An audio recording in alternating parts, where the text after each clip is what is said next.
Shake off starts. Oh, what an LeBron James with no regard for human life. Final seconds. Bryant for the win. Iverson against Gill. The crowd on its feet. Allen for the win. Welcome to the Sneaker History Podcast. What up? What up? Welcome back to the Sneaker History Podcast. My name's Nick Engvall. I'm with my guys Mike and Rowett to talk about some kicks. We got some great feedback from the last episode. We talked about some of our most, let's say, game-changing sneakers in our younger days. And we want to get into a little bit deeper of a dive into that story maybe and kind of expand in a way. But before we get into that, because we touched on some sensitive topics, I'm going to let Rowett give a little PSA for the listeners and sponsors / potential sponsors. Take it away, Rowett. Thank you, Nicholas. I would first like to preface this statement by saying the opinions expressed by me are only that of myself and not that of the corporate entity of the Nick Engvall Empire, the Sneaker History Podcast, the Exhaust Notes Podcast, Crown and Stitch, Stitch and Crown, and God knows how many other secret podcasts Nick has, because I'm convinced at this point he's got one for every day. But yes, as my illustrious co-host alluded to, we went after some people last episode, and not just any people, one person in particular, arguably the deadbeat dad of the fast food industry, and that's one Papa Murphy's. And like a deadbeat dad, Papa Murphy's only does half the job. But because we are always trying to find balance in this crazy thing we called life, and as a Libra, I need to be fair and balanced, we decided today we would skew to the other end. And this is going to be anywhere from a 5 to 15 minute love letter to the flagship Mexican restaurant in America. Not Taco Time, not Fiesta Del Mar, not Chipotle, not Qdoba. I'm, of course, talking about Taco Bell, a.k.a. T-Bell, a.k.a. tuberculosis. No, that's not it either. I've already gone off script. Wrong place. But the reason we're talking about this is, as is with all of our great episodes, some of the best ideas happen to us during our pregame meeting, which is 5 minutes before we go live. And there's somebody in this call. We're not going to mention his name. We'll just point him out as the gentleman in the middle taking a big swig of something. I don't know who his name rhymes with Mike. Yep. And we had to put young, let's call him Bike, on game. And by game, we mean there is now a significant and very special restaurant in the heart of Las Vegas. And that is called the Taco Bell La Cantina. And that's Spanish for the championship. That's not actually Spanish for the championship, but it feels like you've won so many championships. Because when you go in there, it is 2 stories. It has a VIP lounge, whatever the hell that is. Because that's a sentence I don't associate with Taco Bell. Unless you're talking about their bathrooms. And really, that's half the allure of going to a Taco Bell, is the bathrooms are always questionable, but it adds a certain spice to the story that you're telling your friends. I like the double entendre that a spice, because, yeah, you go in the bathroom, it's going to be rough probably. Look, why spend $35 on a juice cleanse that's like almond milk and turmeric when you can just get a Baja Blast and a potato cheesy Fiesta Crunch, and you're going to get the same result. You're going to lose the same weight, but I digress. Less time, you're going to do it. Less time. What can Brown do for you? In this case, clean out your bowels. Other thing, I'm not much of a drinker. Really, I don't drink at all. But the thing that I see when I talk to my buddies, my friends, my family, my peer group, my adversaries, my acquaintances, is the fact that there's no other location that I can think of that mixes alcohol with Taco Bell classics. And all I told Mike, oh, I'm sorry, Bike, or you know what? It is Mike. It's me. Mike Gillard. It is what it is. Yeah, This guy. I mentioned the word Baja Blast Margarita, and this man went on Expedia and tried to book a trip right then and there. You think I'm joking? No, I'm not joking. As is commonplace in a lot of other podcasts, explain yourself. I mean, first of all, have you had a Baja Blast Mountain Dew? I'm not even a big soda drinker, but when I do, it's a Baja Blast Mountain Dew. It's the Gatorade Frost of sodas, where like I don't maintain Gatorade Frost is so much better than every other Gatorade there is. It's because it's the most artificial. Like they've given up on this whole notion of you have to have fruit flavoring. Yeah. Like what the hell's a Riptide Rush? What Hey, the hell's Glacier Frost? from the middle of Pacific, they grab the water, boom. Yeah, because you find that purple only in the deepest of springs in the Colorado mountain ranges.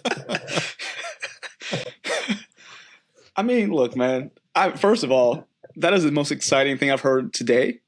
And I mean, come on, Nick, don't let Nick fool you. He's laughing, but he is in so deep with Mexican pizzas like myself that he's I'm booking him a ticket too because he'll join me in our gorging ourselves on Mexican pizzas and Baja Blast margaritas, and our significant others will probably have to drag us out of there because $20 can probably do so much damage in that place. Think about it.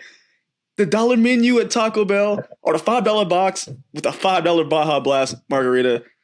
I'm hurting myself. That bathroom, they're going to have to call someone afterwards. You've heard the concepts of white room? That's the brown room. It's just everywhere. I don't know why it's always poop with me, but Nick, please save us. I don't know what to say. I mean, if Mike goes, I'm going. You know. By the way, when you say going, does that mean literally going? I mean, one step at a time, At right? this point. Like, yeah, you've got to start with the getting there. Then you have to go, right? You Like, gotta go. it's not really a choice afterwards, but you know. There's no options once you eat it. But I mean, I agree. Mexican pizza, and I mean, I'm not like the craziest Baja Blast fan. I think it's great, but I don't drink soda outside of Taco Bell. So when I do, I'm always trying to go for Dr. Pepper because that's the soda that I miss drinking. That's fair. But Okay. All right. But I also think that if they have alcohol and if you could do mixed drinks, my friends and I back in the day when we were a little more liberal with our alcohol, made up a drink called the Teeter Totter, which is actually Crown Royal and Dr. Pepper. Cherries if you want. For me, I'm always a maraschino cherry fan. I know they're not good for me. I know that they're basically fake and poisonous and all We're those talking things. Taco but Bell. We're already past that point of not good for you. you get me that combination of those three things in a beverage and a Mexican pizza or two or three or four Mexican pizzas, and I might propose to you on the spot. I don't know. Like, I mean, I can't think of a better like what else like just exemplifies commitment in my life than that. I'll tell you what. I'm not very much a religious man. I'm not sure what's up there, but I do believe something and someone is up there, and he or she takes care of all of us because that's why Taco Bell was introduced in my life. And then, like all the good gods, he or she also punishes us when we indulge too much in a good thing. Gluttony. Like We I can't said, have that, man. if we ever remade Seven, instead of a serial killer feeding me spaghetti until I explode, I would hope that it would be the chicken quesadilla or the Mexican pizza, because this is the other thing we are giving you, listener, as a life hack. Is not only is the Mexican pizza probably the crown jewel in the Taco Bell kingdom, it is the one item that unites non-vegetarians and vegetarians. And you may wonder, why is that? Because let me tell you, as somebody that's married to a vegetarian that believes in the exuberance and the healing powers of the Mexican pizza, what is the most questionable thing about Taco Bell to the naysayers and the non-believers? Obviously not any of us on this panel tonight, but the heretics that we may find ourselves aligned with in life. Oh, we It's know the the risk. question- It's the meat. We Yeah. know the risk. It's We the take meat. it. Ironically, it's not Arby's that's about the meat. It's about Taco Bell and the meats. And our our vegetarian brethren and sisterin have decided, let's take this poison chalice of a ingredient out of the equation. So they eat it vegetarian. They have a much longer life. They're not eating as much processed food as us heathens in the meat are, but we're okay because that's what Taco Bell, like all great things, does. It divides us only to show how united we can be when things are dire. And right now things are dire because Mike has not gone to La Cantina. I can't even say it right now. This is the Guan Yu Zhou of fast food for me. But if you are in the greater Las Vegas area, hell, if you're in the continental 48, maybe even the 50, let's get Puerto Rico some love right now because they desperately need it. Find yourself to the nearest Taco Bell, and by any means necessary, get a Mexican pizza. Tell them Nick Engvall sent you. As they get concerned and confused about what that means, Like who? take a swig of Baja Blast. And that's all I have to say on this topic. Guys, any final thoughts? I mean, if My father-in-law lives there, so if you hear this, I'm on the way. So I know there's Cantina locations other places. So if you know of some, what? there's one in Chicago for sure. Chicago, I believe. Yeah, right? there's one in Chicago for sure. And I think there's probably some in Southern California somewhere, but I'm not 100% sure on those. But if I you will know find of out. them, You guys you keep should going. definitely leave us a comment in the Discord or on social media channels at Sneaker History about that and let us know what your nearest locale is. The last thing I will say about this, kind of on the vegetarian tip, because I ebb and flow out of vegetarianism pretty regularly when Mexican pizza is not on the menu. Taco Bell, if you ever hear this, just make some Impossible meat. It's probably the same thing, to be honest. So let's just get it over with. Impossible meat on the Taco Bell menu, Impossible meat Mexican pizza. I'd probably eat more. I don't know if I can eat there. I don't know if it's physically possible to eat at Taco Bell more than I do right now. So I will talk about you on the podcast more frequently if you can do that for me. That's all. Thank you for listening to our 10-minute rant about this. It's been an honor to indulge ourselves amongst your presence as listeners and viewers. Let's talk about some sneakers. Let's do it. Let's do it. Now I'm just hungry. Great. By the way, Mike, there is a Taco Bell Cantina in Texas. Is it in Houston, Austin. Texas? It's in Austin, Texas, unfortunately. So far away. It is. I mean, you could always go for Formula One weekend when the rest of the Exhaust Yeah. Notes crew will be there, right? Wink, wink. Exhaust Notes Are FM. you going next month? Is this a thing? Not this year. Not this year. I'm not going. Oh, this I year. was like, Wanna I guess I need to show up. Plenty of guys in the Discord will definitely be there, though. But Yeah. anyway, I want to talk about a shoe that changed your opinion once you got it in hand or got it on foot. Because I started thinking about this after we talked about recent episode about, the shoe that kind of like really significantly changed our opinion or our emotional connection to sneakers. And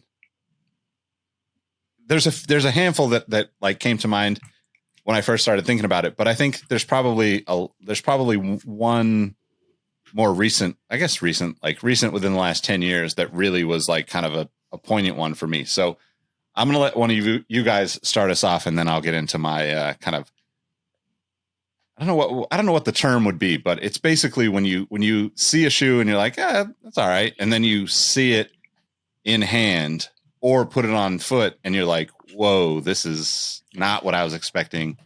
And you basically instantly start going looking for other colorways. You there? Oh.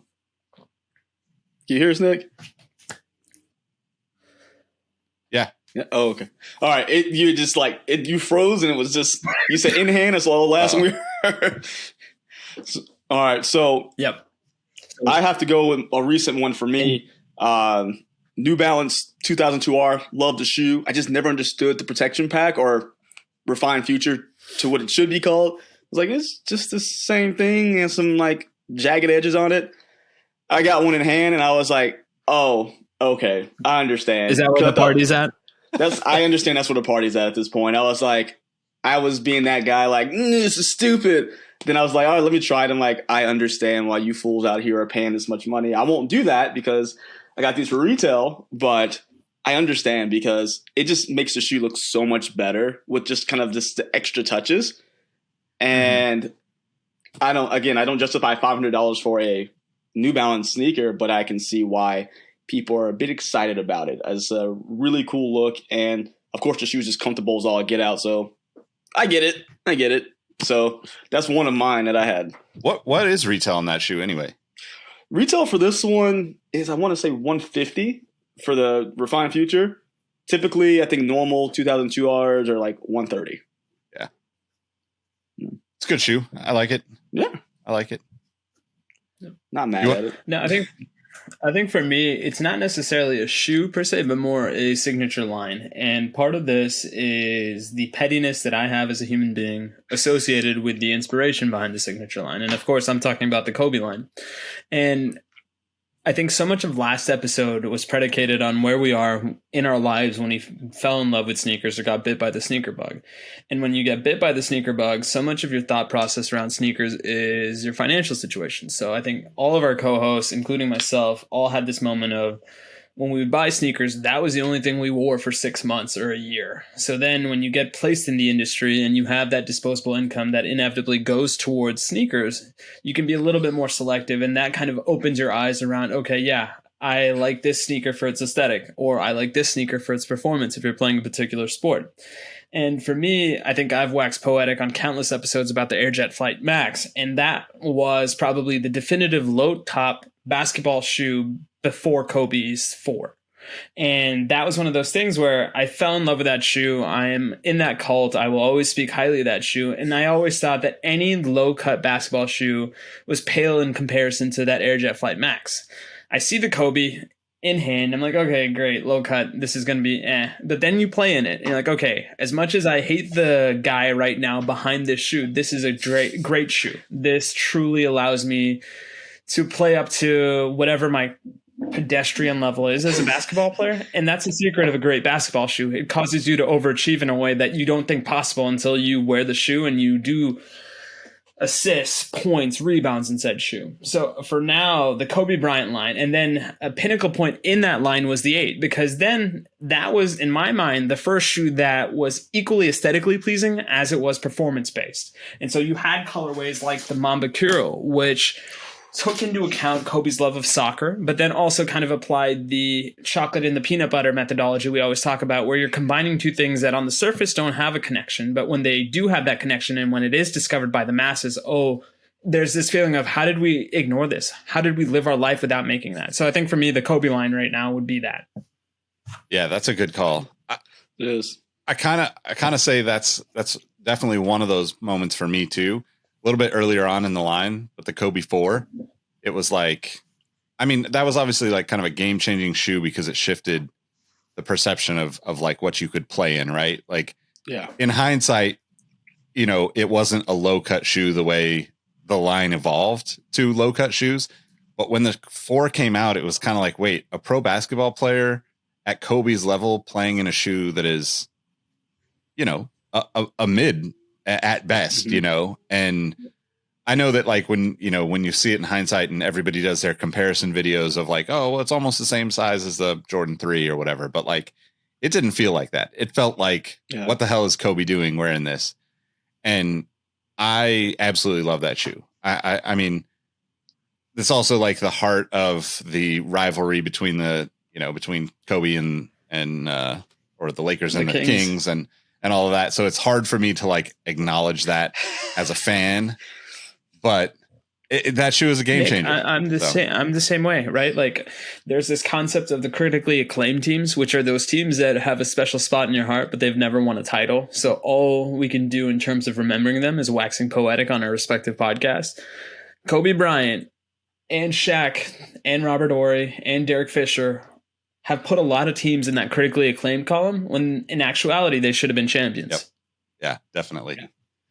Robert Horry specifically, right? Like he just took our hearts out, threw them on the ground, stomped on them. Yeah. But Mike, the greatest availability is availability. Sorry, I butchered that. Unlike Robert Horry, who would have probably said it flawlessly and in French. So there you go. I'm in the same boat. It was like that T-Mac era of my Rockets, and he just couldn't get past Kobe. So I understand, and I remember seeing the Kobe 4 the first time when I was in college. I think it was my first year of college at the rec center where we played ball. I saw someone wearing them. I'm like, it was like the white and gold pair. I'm like, oh my God, like these are literally amazing. But I don't know how I feel about these shoes because Kobe is literally wrecking my team single-handedly. But you know what? I let that hate go. And the next year when the Kobe 5 came out, best believe I jumped on the train immediately. Absolutely. Yeah. So the other, kind of along that line of the journey, right? We talked about, a lot of those memories for us in the previous episode were that like turning point, 15, 16, 17, where you're getting to the point where you're making your own decisions around sneakers. You're maybe buying your first pair, and you're starting to make some money to like be able to buy more pairs, whatever that looks like. I think from a career trajectory for me, in like, you know, whatever it was, 2012, 2013, I was at Finish Line. And before that, I had written for Soul Collector. I'd written for Nice Kicks. I had done a bunch of contract work for Eastbay. I'd done some work for Eastbay through my Soul Collector job. But I really hadn't been fully in the corporate world of what the footwear industry is. And so when I got to Finish Line, I really learned a lot from that experience, because you don't necessarily realize all the nuances, all the ins and outs, all the back and forth that has to happen for a company for a manufacturer like Nike or Adidas or Converse or somebody to work with a retailer like Finish Line. Because on one hand, you have the brand and they tell an aspirational story, right? Nike is the best at this. They're absolutely the best at this. Yeah. And whether that's, you know, Nike or Wieden & Kennedy or any of their other partners, they always find a way to get the best story out, the most aspirational and inspirational, if we're being completely honest. But like, just the statement of everyone is an athlete and that mentality, it's to your point, Road, it's like it wraps us all in, right? Whether we're just putting on a pair of shoes to play casually, we feel like that is a part of us becoming better at what we do, whatever that is we do. And all the brands do this in some way or another, right? And sometimes it's wrapped into a performance or a technology advancement. Sometimes it's just the statement and it gets lovingly butchered by Kevin Garnett. Impossible is nothing. You know, everything's impossible. I don't know what the statement is at this point. It's been so long. But the shoes that changed my perspective on Adidas, I couldn't grab the first one, but it's the Energy Boost was the very first Energy Boost. And then, of course, the Ultra Boost. So, like, nice. This is like my fourth or fifth pair of this colorway. Obviously, my favorite, purple being a King's color. I'm wearing it pretty regularly anyway. But the craziest part about that shoe and when it came out, not this shoe, but the Energy Boost, the first Energy Boost, was like the story wasn't necessarily heavily about Boost yet. It was Boost, but it was like the Tech Fit upper, right? Like it was essentially like it was kind of like a fleece, but like seam welded with like this, you know, kind of plasticky. Yeah. Everybody does seam welding it nowadays with synthetics, but like then it was really interesting to me visually and like just trying to understand what that shoe was. But then when I got the shoe and wore the shoe for the first time, it was like, okay, this styrofoam looking stuff that I think is kind of weird looking is like at that point, the aesthetic no longer mattered. I was like, this shoe is way more comfortable than anything else I'm putting on. The upper was sort of sock like at that time, not full like Ultra Boost levels, but you still had the separation between the upper and the tongue on that shoe. But the cushioning on it was just so impressive to me. Like part of that played into like where I was life-wise. I was running a lot, so I ran in that shoe.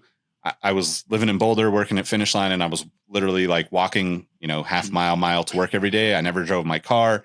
So it was like one of those things where like I would wear those, and even in the snow, I would wear something like that. And I would have like a pair of shoes at my desk that I could change and wear around the office, so I could wear some other heat in the office, right? But like that shoe was like such a crazy, like it was a moment where I don't know if I have any friends that are still working at Finish Line or that listen to this, but like it was a moment where I think we missed the opportunity as Finish Line to tell our story with that shoe, but also Adidas missed their opportunity to tell that story too.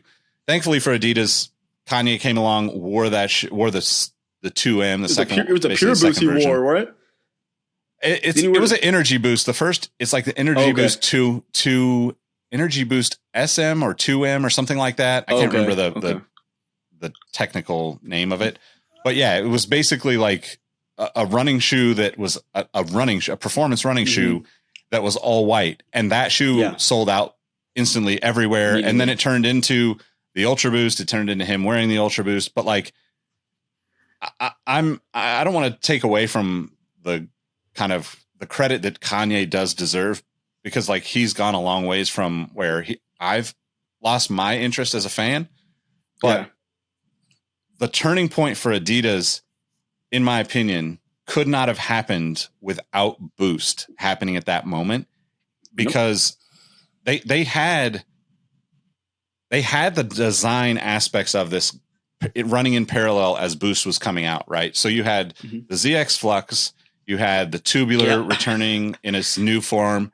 You had, Nick Galway, who was basically designed, I mean, realistically, he's the one that inspired Kanye to come to Adidas and make all these shoes with Adidas. But like that era right there was such a sweet spot. And I just happened to be at Finish Line, being able to be a part of these launches for this stuff on a massive scale. Finish Line's a North American company, but like, we were working with, like players in the league to like connect the dots for us, because it was like, well, we can't necessarily talk about basketball shoes that we don't have, but if we can get, 5 minutes with Jeremy Lin, or 5 minutes with, Patrick Beverly, or, we did some stuff with Joakim Noah. Like, there's just so many opportunities for us to like connect the dots in a way that's like, hey, these guys will wear this stuff off the court as well, because it's comfortable. Yeah. But like Boost was like such a game changer in that regard that, to me, like, I have to mention it in this conversation, because it just changed everything about the competitive landscape of sneakers as well. Right. It gave Adidas like the opportunity to compete with Nike at the top of the, at the top levels of sneakers in a way that 100%. We haven't seen since. Right. Like Virgil came back and like shifted it again. And it's like, we haven't really heard much from Adidas. We haven't really heard. I mean, don't get me wrong. All these brands make amazing stuff. Like, but like, I'm talking like, who owns the conversation across the board when the people that don't care about sneakers are listening? And it's been Nike for the last, 4 or 5 years. And Adidas had that really crazy window there that was just like the perfect storm of design, aesthetic, Kanye being a part of it, and technology. That was like, most importantly, technology that was usable and wearable by the average consumer. Because that's one of the things Robbie and I talked about recently, is like, I love all that next 5% vapor stuff. Like, it's like, that stuff is amazing to me, but it's also so far above the heads of 90% of the world that like, it doesn't really matter until we bring it down to like the $150 price point. Right. So $400 ain't gonna cut it. Yeah, exactly. But now I was going to ask you, Nick, do you think what caused the Yeezy to jump over the Jumpman was the Boost? Because it's one of those things that I was in Nike for a decade, as some of the listeners of the pod may know. And there are very few moments in time that I can remember that the random PLM at Nike was ever going to admit something bothered them, let alone out and out saying, that one is giving me nightmares. And I will say this, the Boost inspired a lot of different nightmares of people within the industry, especially those that are based on the Beaverton side of Portland, let's just say. And it was one of those things where I didn't buy it necessarily because I think I was so deep in the forest that I couldn't see the trees. But when you remove yourself from that, that is probably the highest compliment you can pay a shoe, is like, it's so comfortable. I don't care what it looks like. Yeah. Well, and then it starts to grow on you at that point too. Right. Yeah. So I think that's interesting. And like, maybe someday we'll get into the nuances of, the crosstown rivalry in Portland. Cause the across the river statement I've heard 100, 200 times, 300 times in my life, of like, we don't really talk about those people across the river. And it's such a wild thing to me. Right. No, but that's how competitive it is. Yeah. I mean, there's the across the river rivalry. There's the inside the berm rivalry. Yep. That if you are paying attention, you can kind of put 2 and 2 together and figure out what are the warring factions. But I will say this: it's an industry where ego cannot let you admit any mistakes. Yeah. So it speaks volumes when you even give that little nugget, that morsel of a compliment to the other guy, saying, holy shit, we have to kind of up our game now. And to your point, Nick, people are going to gravitate towards the Kanye of it all because he is that big, shiny star that it's an easy narrative to latch onto. But Adidas tech was a little bit better than Nike tech in that moment, whether anybody wants to admit it or not. I 100% agree. So I actually have a theory on this that I'm gonna let Mike speak because I feel like I've been cutting him off. But I have a theory on this I think Nike made a singular mistake that they have never made before in that moment that actually left that opportunity open. But go ahead, Mike. No, I'm just gonna say that even to this day, the Ultra Boost is one of those few shoes that I will continue to buy over and over. And I'm in a dilemma now of where I'm looking at two shoes I like. One of them being the Jordan. One of them, I can actually get my hands on that chalk/cream Ultra Boost that retroed again this year. I had no idea. And I'm leaning towards Ultra Boost because that's one of those shoes that will always have a special place for me because it was different. And I was part of when I say part of that, I watched the growth of, oh, nobody's messing with Adidas. That's kind of how the overarching sneakerhead thing was to, boom, this blew up. I still have a pair of original 1.0s in my closet, the black and with the white boost. It's just, I don't say this word often, but it's one of the perfect shoes out there. Like there's nothing wrong with that shoe. And I really think that with everything going on with Kanye and Adidas, if Adidas was smart, I would say if we're going to get rid of the 350 eventually, I say let's start transitioning Ultra Boost back and try and find a way to make it that casual shoe again because they made it more performance because they had the 350 already. So let's make it more performance driven. If they not scale back, but kind of revert back to that casual wear, I think they could maybe not catch lightning in a bottle again, but I think they can put the Ultra Boost in a competitive place in the sense of the sneakerhead because everyday people buy the Ultra Boost. Like this basically, they walk into the Academy, walk into Dick's, they grab an Ultra Boost. That's still a high selling shoe. But if you want to get it back to that quote unquote hype, just start transitioning it back. And again, it's a perfect shoe. Yeah, I agree. I think there's there's an inherent like pendulum that swings in the sneaker world, right? It goes from I'm willing to wear this shoe that's maybe a little bit bulky or a little bit of a dated retro style, or maybe it's a new modern style, but it's just over the top and big. And the Ultra Boost was the opposite of that, right? It was not us saying it's not Nike saying we're going to make the Nike Free series and everybody's a runner and you're going to run in a barefoot inspired sneaker. It was like, no, this is just going to feel like a sock and it's going to have some crazy cushioning on it. And that in itself was enough to catch the pendulum at the right moment, in my opinion. And I think that, you can layer on the Kanye effect and look, I think the Ultra Boost would have been incredibly popular even if Kanye never wore it because to the average person, it was pretty comfortable. Now it's not like a shoe that you can wear, I can wear a pair of, let's say Jordan 1s or Dunks or Forums or New Balance 550s in the garage, working on the car, not have to worry about anything falling on my feet, getting beat up or something. With the Ultra Boost, it's a little bit different, right? Because it's a knit upper. It really is okay, this is a casual shoe. Or if you want to run it, I mean, I ran in it for a long time when it first came out. I think there's better options now. But I think the one thing that I always go back to about that era, right? So the Roshe came out 2012. The Tubular came out. Roshe came out. I want to say June of 2012, mid-year, spring, summerish. The Tubular came out basically 8 to 9 months later, early spring 2013. Very, very similar in terms of style, right? There was no backstory to the Roshe.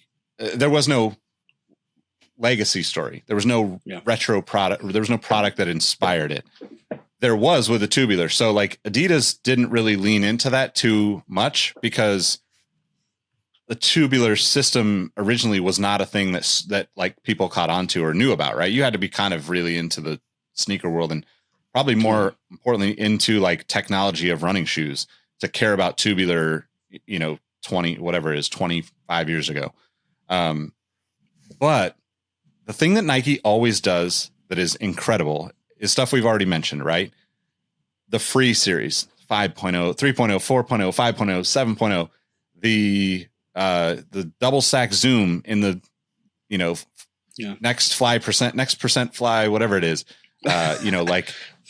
just repeatedly Air Max, everything about what Nike has done incredibly well has connected you to a future purchase. And I don't think people realize how well they do this, because like they introduce Air Max as a overarching storyline, not even just a technology. They introduce that, and now all of a sudden you are going to care about whatever else comes out from any of the brands at Nike.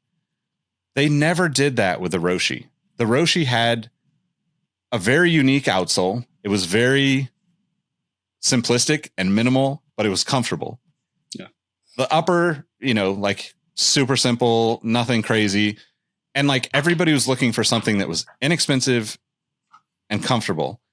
But Nike didn't latch on to telling the story of what the technology was, or what the cushioning was, or what could I take from the Roshe and get in the next shoe.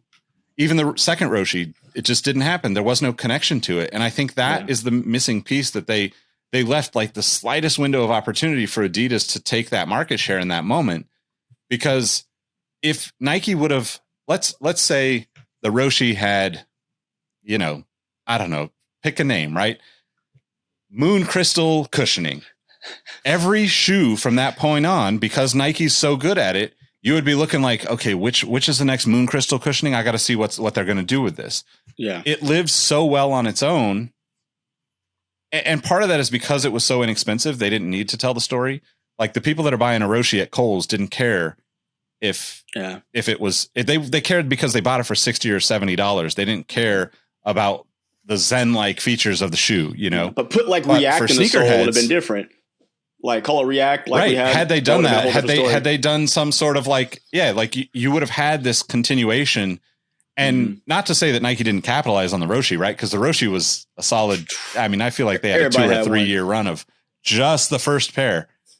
And, but like, unlike what Nike always does, they didn't attach whatever their signature moment was, right? That could be Flyknit, that could be cushioning, that could be Zoom cushioning, or Zoom insoles, do you whatever. think that's because it goes against the actual aesthetic of the shoe? Like you said it yourself, it's a very minimalist Zen shoe. And when I hear those terms, I don't necessarily think of a wealth of materials or the newest technology. I agree with you. I agree with every point you're making. If they had put any sort of branding on any sort of that property of that shoe, you would have people that are not even sneakerheads waxing poetic about, the moon crystals really give you the best toe separation. So that way, when you get a pedicure, you don't have as much dead skin in between your toes. Whatever that story is. And it's one of those things where I think the Roshe, that's a shoe that deserves its own 30 for 30, lack of a better term, because of its humble beginnings, how it got to where it got, and then the inevitable sequel that felt so anti-Roshe because it just felt like a cash grab more than anything. And I think to your point, if they had done a better job of telling the story with the Roshe 1, they could have done a better job telling the story with the Roshe 2, and the shoe wouldn't have died off. But there's also some other off the field curricular activities in my mind that led to that downfall of that shoe, but that's for the super exclusive Patreon episode that only 4 of us are ever going to hear. Well, dude, I would love, so if they decide to bring back the Roshe, which they won't do because it would have to take some kind of weird, we're bringing back a Travis Scott Roshe. That would kind of be their way of justifying to bring it back. Yep. But if they were to bring it back and all right, cool. Let's do what Nick's saying. Let's put something behind it. So that way the tech heads will be a part of it. The hype beast will be a part of it. Let's change it the whole outsole. Make it this same design. Bring back the Roshe 1 in the Protro setting, but change the whole thing to Zoom X cushioning. You don't know how many shoes I would buy if they would change it to just full Zoom X outsole cushioning. God knows it won't last super long, but the story of the cushioning, the comfortability of the shoe, it's a no-brainer. I mean, you would capture different markets. You'd have to probably charge $150 for it now, but Yeah. Yeah, but I mean, Mike, look at it this way. This thing right here is That's the awesome. modern day Roshi. Mm-hmm. This is a story that they could easily tell and say, we came up with this shoe to go after the people with disabilities that can't tie their shoe. Yep. And it's got a very similar aesthetic to the Roshi. It's got a very similar aesthetic to the Sock Dart. And I'm not sure that wasn't done purposely. Everything Nike does has a meaning behind it. It's just how quickly can we as the public decode it, and how quickly can they apply it to the next iteration of whatever shoe it is. Mm-hmm. I really hope that this signals a return to that type of aesthetic where it's less is more. Yeah. Well, hold on, let me grab some, because for what we're talking about, I think it's probably good to see this. Hold on, y'all keep going. I want to pull up this old shoe real fast. Nick, you said this is going to be a 30-minute episode. I think we're about to hit hour 2 now. Well, it's interesting because I agree with you on the, it would have lost its zen without, or with some sort of crazy branding. But I think that's what's interesting to me is like Air, for instance, right now, Air at pre-Vapor Max, right? Where we have just a full, I know it's not 360, but like the Air Max 2013 to 17 or whatever, right? Essentially the same like storyline, but filled with air. If you were to just say, okay, well, this is Roshi foam, that's all it would have taken for the second one to work. That could have translated into even more sales of, any of the slip-on stuff, right? Like it could have, maybe that just became the slip-on stuff. What's interesting too, as I'm saying that, is Adidas tried to do that. They tried to capitalize on the momentum of that like casual look with their Cloud Foam stuff. And those shoes are crazy comfortable, but they absolutely did not go anywhere. And they had a whole different, whole lineup of Cloud Foam cushioned shoes, but they just didn't, the original Cloud Foam, I think they were like, let's make another Roshi competitor 4 years later. And the Roshi did retro, right? Like I think the Roshi, they called it the Roshi 1, right? In like 2015 or 2016. For like a second, it was like a flash in the pan kind of deal. Like it didn't last long. Yep. Like whatsoever. Yeah. But it's just nuts. So I brought this one out because we were talking about it, looking at a lot of those shoes we're talking about, those very like simplistic runners. This is original Ultra Boost from 2015. It was 7 years now, almost 8 years. This shoe, like, it actually held up. You get a lot of runners and simplistic, minimalistic shoes, they start falling apart. So I just don't. I mean, I understand everything is a trend, it'll come back around, but Adidas did something so good where I guess the most irritating thing about it is that the Boost stains and it's really hard to clean it because of like all the crevices. But even if the shoe is quote unquote bottomed out, it's not like an air bubble where I'm like squeaking around. You can tell that I have a flat tire.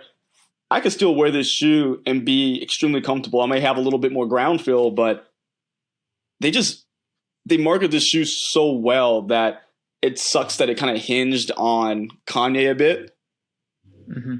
So it just kind of goes back to Nick's point. You market something, the word Boost is synonymous with all sneakerheads, so they just know. So if anyone can come back like with that story, like even though it's kind of a throwing spaghetti in a wall scene with stick, like you said, a Cloud Foam, it was more of the budget friendly side, I think. So it didn't have that cool look. But as long as they keep pushing Boost now, because that plus, I guess, Prime Knit is just like the magic combination for Adidas. I mean, it kind of is. It kind of wasn't Kanye too, right? Because when the Ultra Boost came out, you had like the maybe 12 to 18 months of essentially like their OG colors, like you mentioned, the cream color was like probably 6th or 7th in the line and towards the end of that first run. And then they introduced collaborations, and Adidas probably this is a bold statement, but Adidas does collaborations better than anybody, in my opinion. Like if you look back at like the A to ZX series from, whenever that was 2006 or 7, where they go through the whole alphabet and find partners that have that letter at the front of their name to partner with.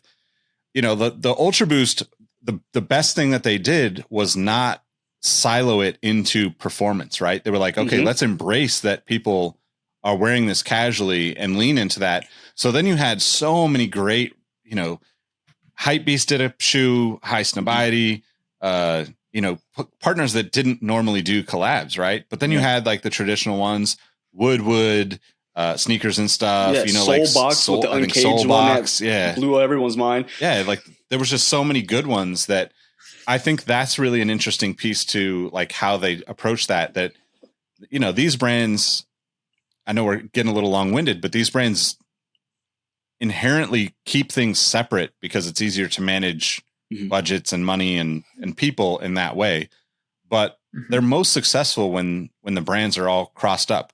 To Rohit's point, the Mercurial stuff, like the Kobe stuff where he's able to go and kind of cross like, buildings on campus and get people excited. It's not just the product, right? It's the story. It's the being able to connect with people behind the scenes. It's all of those things. It's all those things that come into play that actually make shoes really successful. And we're kind of at this point too, where all the brands just kind of go and do the same things now. And like, to your point, it's like they would put Travis Scott on it. Well, because, the Wall Street numbers have to add up to X amount, and Travis Scott inherently equals a certain dollar amount every time you put his name on something, regardless of what it is.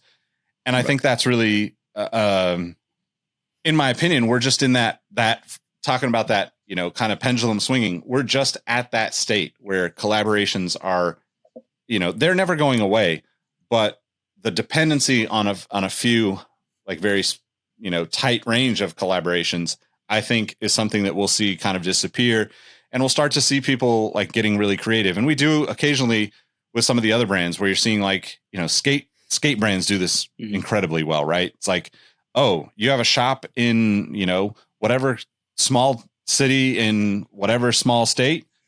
Cool. You get a New Balance collab. You get a, Nike SB collab. Like that's where like the creativity really kind of bubbles up from people that don't always get that. But when you go back to a Travis Scott, not to pick on Travis Scott, but this is like any collaborator, right? There's only so many things that these people are going to do with the same silhouettes before they get bored with it and are just like, let's just throw all black on it and throw my logos on it. Travis Scott, Jordan 1. I think one last thing I will say, Nick, is to your point around collaborations. I think each one of the big two does something extremely well that the other one can only hope to accomplish. The thing is, and you've alluded to this, Adidas does a much better job collaborating with external partners. Nike does probably the best job in the world when they keep things in-house. So when you do like the Kyrie Mamba mentality, there is no equivalent to that in my mind from Adidas perspective that can generate that much hype, that can generate that much goodwill. But they rest their laurels on the fact that, hey, we're going to do this collab with Kanye, or we're going to do this. So I think that's the different yin and yang of it all. And I don't think one way is particularly right, one way is particularly wrong, because at the end of the day, everybody is just trying to get money because they need to flip their sneakers, whether it's on a corporate scale or whether it's on a out of the trunk sale. Yeah. Yep. I think Adidas always has been more flexible with their partners. I mean, clearly you can argue that Travis Scott probably has some of the most freedom with Nike, but other than him and Jay Lorenzo, who's now with Adidas, I think Adidas just has they're open to these ideas of, hey, we're gonna get a little crazy, and we know that people will like that. While Nike can cross-pollinate with each other, like you said, Mamba Mercurial, or Kobe and Mercurial, Kyrie, Kobe, so on and so forth, that it works better for them that way.